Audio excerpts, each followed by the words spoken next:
మీకు ఈ వీడియో నచ్చినట్లయితే వీడియో క్లిక్ చేసి ఛానల్ని సబ్స్క్రైబ్ చేసుకోండి. సంతకం పెట్టడు సురేష్ అని దివ్యాంక అంటుంది. ఈ మాట చెప్పాల్సింది నువ్వు కాదు, సురేష్ చెప్పమను సురేష్ని అని కౌశికి అడిగితే దివ్యాంక మాటే నా మాట అని సురేష్ చెప్తాడు.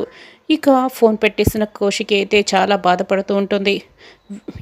యువరాజ్ నిషిక వెనకే ఉండి మొత్తం వింటూ ఉంటారు. ఇప్పుడు సురేష్ అన్నయ్య మొత్తం సంతకం పెట్టనని చెప్పేశాడు కదా. అవును కదా, ఇప్పుడు వీళ్ళిద్దరికీ విడాకులు రావడం సంగతి పక్కన పెడితే ఈ ల్యాండ్ విషయం ఇప్పుడు ఏమవుతుందో అని యువరాజ్ అంటూ ఉంటే, ఇప్పుడు అన్నయ్య వదిన విడిపోవాలంటే ఖచ్చితంగా వీళ్ళ మధ్య ఇంకా గొడవ పెద్దదైపోవాలి. అప్పుడే కౌశికి వదిన మనసు విరిగిపోతుంది, విడాకులు కూడా ఇచ్చేస్తుంది అని నిషిక ప్లాన్ చెప్తూ ఉంటుంది. ఇప్పుడు ఈ అవకాశాన్ని ఆ దివ్యాంక ఉపయోగించుకోలేదా అని యువరాజ్ అంటే, ఆ కోడి బుర్రని ఉపయోగించి దివ్యాంక అయితే ఏమీ చేయలేదు, నా బుర్రని ఉపయోగించి దీన్ని కూడా ఉపయోగించుకోవచ్చు. ఇప్పుడు ఆ ప్రాపర్టీ అమ్మే డబ్బులు 10% ఇస్తానన్న కండిషన్ పెడితే కౌశికి వదిన ఖచ్చితంగా ఒప్పుకుంటుంది, ఆ దివ్యాంక ఒప్పుకుంటుంది. కౌశికి వదిన ఆ దివ్యాంకకి కాలబేరానికి వెళ్తుంది అని నిషిక చెప్తుంది. సూపర్ ప్లాన్ నిషి అని యువరాజ్ అంటాడు. ఐడియా ఇచ్చినందుకు అందులో 50% షేర్ మనకు రావాలని కండిషన్ పెడదాం, అప్పుడు 2 పనులు పూర్తవుతాయి అని నిషి చెప్తుంది. సూపర్ నిషి, వెంటనే దివ్యాంకతో మాట్లాడిద్దాం పదా అని యువరాజ్ అంటాడు. ఇక మేనేజర్ని ఒక గదిలో పెట్టి లాక్ చేసి ఉంటారు.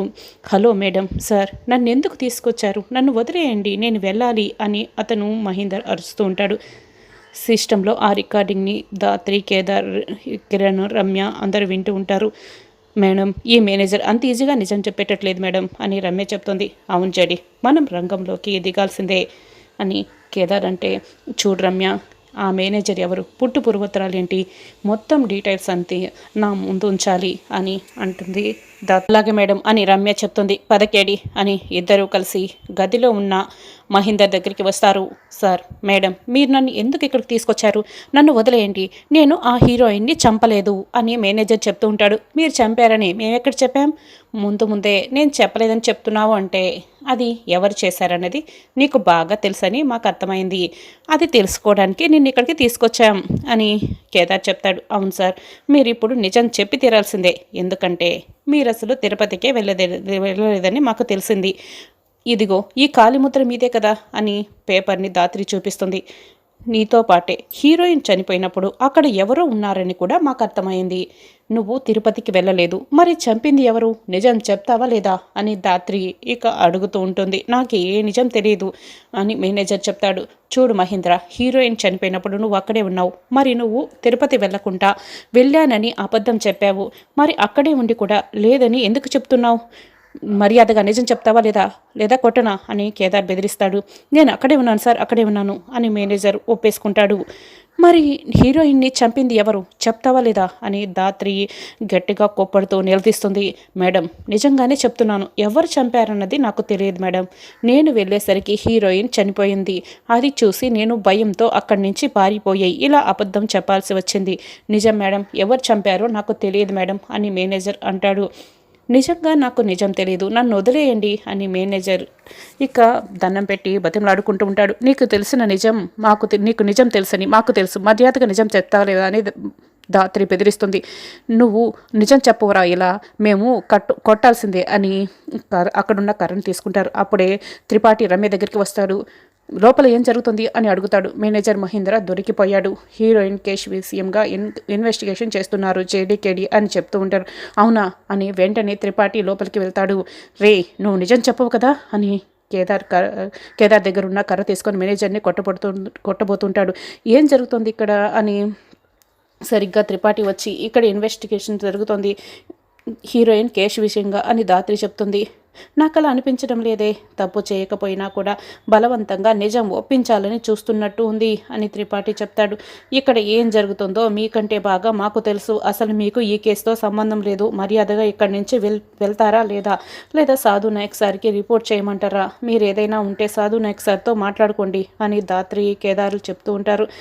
వెళ్తాను, తప్పకుండా ఇక్కడి నుంచి వెళ్తాను, కానీ మీరు అనుకున్నంత తేలిక అయితే ఈ మర్డర్ కేసుని సాల్వ్ చేయలేరు అని త్రిపాఠి అక్కడ చెప్పేసి వెళ్ళిపోతాడు. ఇక అభిరామ్ పరిగెత్తుకొని హోమ్ మినిస్టర్ ఆదికేశవ్ దగ్గరికి వస్తాడు. ఆ మేనేజర్ మహేందర్ జేడీకి ఎడికి దొరికిపోయారంట. మనం పారిపోదాం పద బావా అని గట్టిగా అరుస్తూ ఉంటాడు. అతడు ఇక ఏం మాట్లాడుకుంటా అలాగే ఉంటాడు. ఏంటి బావా నీ పదవి పోతుంది బావా, నీకు భయం వేయట్లేదా బావా, నువ్వు జైలుకి వెళ్తావు బావా అని మహేందర్ చెప్తూ ఉంటాడు. ఇక అభిరామ్ చెప్తూ ఉంటే నేను 25 ఏళ్ళు కష్టపడితే ఈ పదవిలోకి వచ్చాను, అంత తేలిగ్గా నేను ఈ పదవిని పోగొట్టుకుంటానా? ఆ జేడీకేడి దగ్గరే డిపార్ట్మెంట్లో త్రిపాఠి అనే ఒకడు ఉంటాడు. వాడికి ఫోన్ చేసి ఆ మేనేజర్ ప్రాణాలు తీసేస్తే వాడు ఎప్పటి నుంచో ఎదురు చూస్తున్నా ప్రమోషన్ వాడి సొంతం అయిపోతుందని చెప్పు. వాడు ప్రమోషన్ని వదులుకునేంత ఎదవైతే కాదు, నేను చెప్పింది చెయ్యి అని అంటాడు. ఇక వెంటనే అభి ఫోన్ చేస్తాడు. ఆకలితో ఉన్న జంతువుకి మీరు బిర్యానీ పెడుతున్నాను, నేను అవకాశం అస్సలు వదులుకోను, కాసేపట్లో పని పూర్తి చేసి నేను మళ్ళీ కాల్ చేస్తాను అని త్రిపాఠి ఫోన్ కట్ చేస్తాడు. బావా నువ్వు సూపర్ బావా, అతను ఒప్పుకునేశాడు బావా అని అభి అంటాడు. దాత్రి కేదార్లు కరణ్ చూపించి మర్యాదగా నిజం చెప్తావా లేదా అని అడుగుతూ ఉన్నా, నాకు తెలియదు, నాకు ఏ నిజం తెలియదు, అసలు ఎవరు చంపారో నాకు తెలియదు అని మేనేజర్ అంటాడు. మరి మర్యాదగా నువ్వు నిజం చెప్పు అని అడుగుతుంటే మర్యాదగా నిజం చెప్పు అని చెప్తూ ఉన్నా కూడా అతను నాకు తెలియదు అని చెప్తూ ఉంటాడు. మరి తిరుపతి వెళ్ళానని అబద్ధం ఎందుకు చెప్పావు? ఈరోజు మా నుంచి పారిపోవడానికి ఎయిర్పోర్ట్కి ఎందుకు వెళ్ళావు? నీకు నిజం తెలుసు, నువ్వే చంపావు కాబట్టి నీ చేత ఇదంతా చేయించింది ఎవరు? నిజం చెప్తావలేనా అని కేదార్ దత్రి నిలదీస్తారు. అప్పుడే త్రిపాఠి అక్కడికి వస్తాడు. రే నిజం చెప్తావలేదరా అని అతన్ని చెంపపై కొడతాడు. త్రిపాఠి గారు మీరు అసలు ఏం చేస్తున్నారో అర్థమవుతుందా? ఇది మీకు సంబంధం లేని విషయం, నేను ఇన్వెస్టిగేషన్ చేసుకుంటాం, మీరు వెళ్తారు లేదా అని కేదార్ చెప్తాడు. అవును వెళ్ళిపోండి ముందు అని జేడీ కూడా అంటుంది. ఇక కేడీ తన చేతిలో పట్టుకున్న రివాల్వర్ టేబుల్పై పెట్టేసి త్రిపాఠి గారు ఇక్కడి నుంచి వెళ్తారా లేదా అని అంటూ ఉంటే దీన్ని ఇన్వెస్టిగేషన్ అంటారా? ఇలా అమ్మ బాబు అని బ్రతిమలాడితే ఎవరైనా నిజం చెప్తారా? మీరు 10 నిమిషాలు బయటికి వెళ్ళండి, వీడి చేత నిజం ఎలా కంకించాలో నాకు తెలుసు అని గన్న పట్టుకొని త్రిపాఠి అడుగుతూ ఉంటాడు. త్రిపాఠి గారు నిజం ఎలా చెప్పించాలో నాకు తెలుసు, ప్లీజ్ దయచేసి మీరే వెళ్ళిపోండి అని దాత్రి కోప్పడుతుంది. ఇక అప్పుడే వెళ్తున్నాను అని త్రిపాఠి ఒక అడుగు వెనక్కి వేస్తాడు.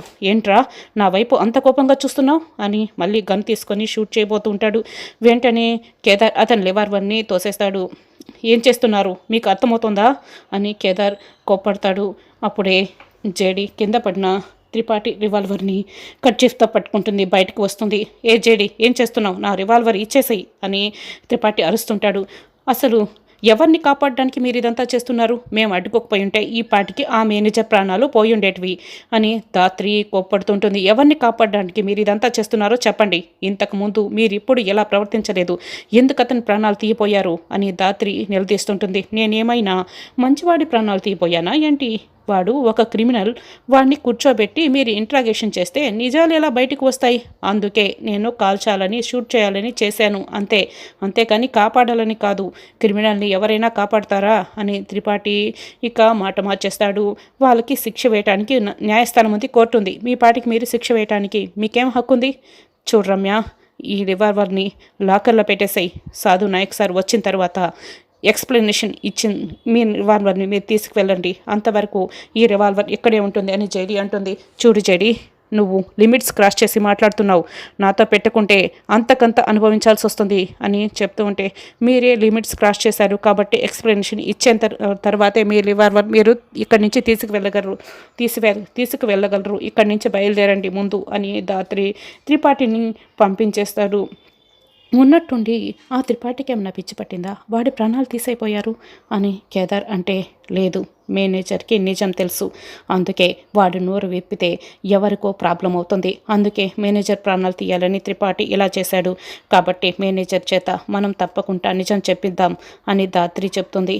దాత్రి వాళ్ళ నాన్న ఇక దాత్రి చెల్లి సిరి ఇద్దరు కూడా కౌశికి వాళ్ళ ఇంటికి వస్తారు. జగదాత్రి కేదార్ లేరా, ఉండు నేను కాల్ చేస్తాను అని దాత్రి వాళ్ళ నాన్న దాత్రికి ఫోన్ చేస్తూ ఉంటాడు. నాన్న ఏంటి నాన్న సడన్గా కాల్ చేశారు అని దాత్రి అని అడుగుతూ ఉంటుంది. మేము మీ ఇంటికి వచ్చామమ్మా, మీరు లేకపోయేసరికి నేను నీకు ఫోన్ చేశాను అని చెప్తూ ఉంటే, ఏంటి నాన్న ఎందుకు ఇంత సడన్గా ఇంటికి వచ్చారు, అందరూ బాగున్నారు కదా, ఏం కాలేదు కదా అని దాత్రి అడుగుతూ ఉంటుంది. ఏమి లేదమ్మా, సిరికి ఒక మంచి పెళ్లి సంబంధం వచ్చింది, అది చెప్తామని నేను ఇలా వచ్చాను అని చెప్తూ ఉంటాడు. అవునా, కాసేపట్లో మేము వచ్చేస్తాం నాన్న, మేము స్కూల్లోనే ఉన్నాం, బయలుదేరి వచ్చేస్తాం అని దాత్రి ఫోన్ పెట్టేస్తుంది. ఇక రండి బావ అని సుధాకర్ ధాత్రి వాళ్ళ నాన్నని సిరిని ఇద్దరిని కూర్చోపెట్టి మర్యాదలు చేస్తుంటారు. ఏంటి మామయ్య ఇంటికి వచ్చారా అని కేదార్ సంతోషపడుతూ ఉంటాడు. అవును, సిరికి మంచి సంబంధం వచ్చిందంట, పద కేదార్ బయలుదేరి వెళ్దాం అని ధాత్రి కేదార్ ఇద్దరు బయలుదేరి వస్తూ ఉంటారు. ఇంటికి రాగానే ధాత్రి వాళ్ళ నాన్న కాళ్ళ దగ్గరికి వచ్చి ఉంటుంది. నాన్న ఎలా ఉన్నారు నాన్న అని పలకరిస్తూ ఉంటుంది. అక్క అని సిరి అయితే మాట్లాడడానికి వస్తూ ఉంటుంది. అదే విఐపి కాదు, మీరిద్దరు వెళ్ళి మాట్లాడడానికి అని నిషి సిరికి అడ్డుపడుతుంది. ఒకే ఇంట్లో ఉన్నా కూడా ఇంకా నీకు ధాత్రి అక్క మీద కోపం పోలేదా అన్నమాట. కానీ నేనైతే అలా కోపంగా అస్సలు ఉండను అని. అక్క ఎలా ఉన్నావక్క అని ధాత్రికి హగ్గిస్తుంది, నవ్వుతూ మాట్లాడుతూ ఉంటుంది. కేదార్పై సెటైర్లు కూడా వేస్తూ ఉంటారు. ఇక నిషి అయితే కోపంగా ఇదంతా చూస్తూ ఉంటుంది. మండుతున్నట్లుంది అని బూచి అంటూ ఉంటాడు. అదే కళ్ళు మండుతోంది సిస్టర్ అని కవర్ చేసేస్తుంటాడు. ఇంతటికీ అబ్బాయి ఎవరు నాన్న అని ధాత్రి అడుగుతుంది. అదే మన board of director Dhanunjay Reddy గారి అబ్బాయి అని కౌశికి అంటుంది. నిషి పెళ్లిలో వాళ్ళ అబ్బాయి మన అమ్మాయిని చూశాడంట, నచ్చడంతో ఇంట్లో చెప్తే ఆయనేమో నన్ను అడిగాడు అని చెప్తూ ఉంటారు. ధనుంజయ్ గారు చాలా మంచివారు అని కేదార్ అంటాడు. అవును, పెళ్లిలో చూసినా కూడా డైరెక్ట్గా సిరితో అలాంటివి మాట్లాడుకుంటా ఇలా ఇంట్లో చెప్పి పెద్దలతో సంబంధం కుదుర్చుకుంటున్నారంటే ఆ అబ్బాయి కూడా ఎంత మంచివాడో అర్థమవుతుంది. మనం వెంటనే ఓకే చేసేసుకుందాం నాన్న అని ధాత్రి అంటుంది. ఏంటే నీ నీ ముఖం తెలుసు, నువ్వు అలా మాట్లాడుతున్నావు. అది మన స్థాయికి తగ్గ సంబంధం అసలే కాదు. మన దగ్గర పనిచేసే వాళ్ళ ఇంటికి మన పిల్లని ఇవ్వడం ఏంటి, కాబట్టే వద్దునే వద్దు అని నిషి అంటుంది. ధనుంజయ్ గారు చాలా పేరు ప్రతిష్టలు, చాలా మంచి కుటుంబం ఉన్నవారు అని కౌశికి అంటుంది. అవును, మనం చూడాల్సింది మంచి మర్యాద గురించి. వాళ్ళిద్దరైతే చాలా బాగా కనిపిస్తున్నారు, నేనైతే ఓకే చెప్తున్నాను అని వాళ్ళ నాన్న చెప్తాడు. మంచి డెసిషన్ నాన్న అని ధాత్రి కూడా అంటుంది. మన ఇంట్లోనే పెళ్లి చెప్పులు పెట్టుకుందాం అని కౌశికి చెప్తుంది. అలాగే నేను ధాత్రి వాళ్ళ నాన్న ఓకే అంటారు.